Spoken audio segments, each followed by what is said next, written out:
Seja bem-vindo. Hoje trataremos aqui na playlist Mediação Emocional sobre métricas de exigência. Você mede a sua expectativa, mede o seu envolvimento, mede o quanto exige de si mesmo? Esta é uma oportunidade de refletir sobre isso. Bom, entendendo um pouco aqui sobre as métricas, o que são métricas e como elas existem na nossa vida. Os números, as estatísticas, quando a gente trabalha de uma forma mais científica, eles nos contam como uma determinada coisa aconteceu ao longo do tempo, ou então como um determinado grupo de pessoas reagiu a um determinado estímulo. Serve para avaliar o comportamento de pessoas, por exemplo, ou de variáveis. Então, numa pesquisa científica que entrevistou 50 mil pessoas, 10% disse que não gosta de abacate, por exemplo. Esse número, essa métrica, diz para nós que 5 mil pessoas, dentre as 50 mil entrevistadas, não gostam de abacate. O fato delas não gostarem de abacate muda alguma coisa na nossa vida? Não necessariamente. Nesse contexto ali, estatística, métrica, quer dizer apenas que daquela população ali, aquela fatia não gosta de abacate. Tá, muito bem, esse é um exemplo, uma descrição de como as métricas existem na nossa vida. Só que nós estamos tratando aqui de métricas de exigência pessoal. Às vezes você faz um post lá no seu Instagram, aí você deseja ter 100 curtidas no seu universo de 1000 seguidores. Mas aí vão lá apenas 10 e curtem. Isso é um exemplo de uma métrica a qual às vezes a gente coloca uma certa exigência. Qual o conflito que pode existir envolvendo métricas de exigência? Às vezes a gente tem crenças, e elabora expectativas a partir delas, e quando a gente identifica que a realidade não aconteceu exatamente de acordo com tais expectativas, aí a gente se frustra, e essa frustração pode acontecer de diversas maneiras, uma certa agitação corporal, uma aceleração cardíaca, muitas vezes, a gente dispara todos os sentimentos de raiva, por exemplo, e o que eu falo aqui é uma questão de fração de segundos, não é uma situação permanente, mas a gente fica naquela frustração, aquele impulso, e esse impulso pode ativar condicionamentos emocionais que a gente tem. Aí já é um próximo ciclo, e tudo isso é muito rápido. Nesses ciclos emocionais que a gente ativa nesse momento, estão perigosos condicionamentos, os quais são muito negativos. E agora eu vou dar um exemplo para você que vai tornar tudo muito concreto. Vamos usar um Instagram. A pessoa tem uma percepção, uma autoimagem de si, assim, que questiona a sua potencialidade. Aí ela estuda, se esforça e faz uma postagem do trabalho dela, com a intenção, a expectativa de que várias pessoas assistam, interajam, venham. Muitas pessoas fazem isso, inclusive. E aí, uma pessoa curte, 2, 3, uma encaminha, outra salva, outra visita o perfil.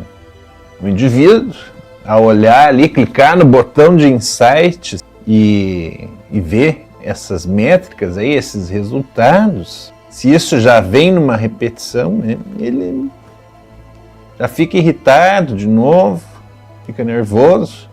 E nesse momento que ele está nervoso, a sua percepção fecha o entendimento que ele consegue fazer da situação com frases do tipo: ah, mas eu não presto mesmo.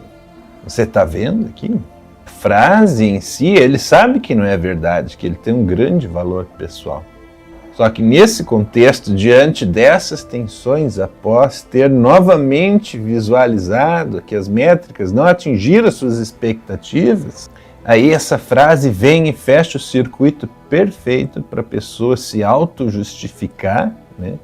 Ah, teve mais um fracasso. E aí essa frase serve como o argumento perfeito para justificar esse circuito negativo aí, de experiências, né? Fechar todo esse processo quase como que uma profecia, né? Autocumpridora, que a pessoa olha para si e fala: tá vendo, eu não sei fazer mesmo. E aí isso reforça o quê? Bingo, a crença limitante que a pessoa já tinha. Tem um monte de gente perdida nesse mar aí desse conflito. E quais são os efeitos disso no cotidiano? A gente começa a avaliar nossas experiências todas por essa lente e vai reforçando essa crença. Isso se transforma num padrão. Conforme esse padrão vai ganhando força, a gente pode até deixar, né, de cumprir tarefas no trabalho, pode apresentar dificuldades nas relações familiares. A gente pode ter dificuldades no trabalho, nas relações familiares, relações sociais. Por exemplo, né, se a pessoa tem uma crença de baixa estima como essa, né, uma crença que questiona a sua autoimagem, né, ela pode vir a desenvolver uma necessidade de aprovação. E aí ela cria tantas expectativas para si, né, ao fazer as suas tarefas, que quando não consegue, é como se toda a sua base de segurança caísse. E aí, isso reforça o ciclo, né? É difícil de lidar com isso, né? Então, você pode estar querendo uma mudança, né, na sua forma mental de funcionar, na sua forma perceptiva, né, de funcionar, ou mesmo na forma emocional, né? Maneira como você se envolve com as coisas que acontecem com você.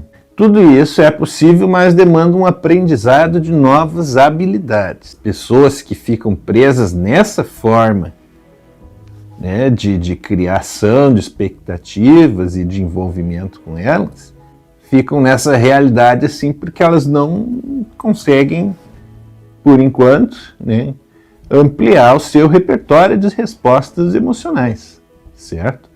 Por isso que não é fácil mesmo, certo?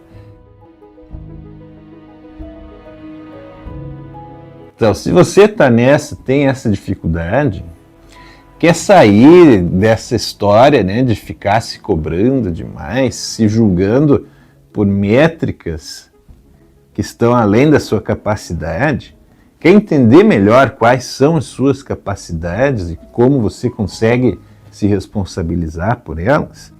Imagine você podendo rir de si mesmo, daqueles momentos assim que você faz alguma coisa idiota, né, sem se importar com o julgamento que faria de si mesmo ou que outros fariam, né? Imagine você se permitir olhar para suas falhas sem a cobrança interna, né, pela excelência, pela perfeição, podendo aceitar que de vez em quando a gente erra mesmo e que dá para aprender sempre com cada erro, com cada acerto. Não seria interessante para você viver uma realidade em que você consegue dimensionar o quanto de esforço você vai fazer em cada tarefa, de acordo com aquilo que você sabe e que você aceita, que você consegue produzir? É possível conviver consigo mesmo com tranquilidade e naturalidade. Basta ajustar a forma como você vê e como você se envolve com a vida. E não precisa ter pressa, pode ir no ritmo que você consegue, respeitando a sua individualidade e a sua disponibilidade. Se você quer saber como, clique no link aqui da descrição e conheça meus produtos e serviços, certo? Gratidão pela tua presença aqui e a tua companhia. Me encontre no próximo vídeo. Até!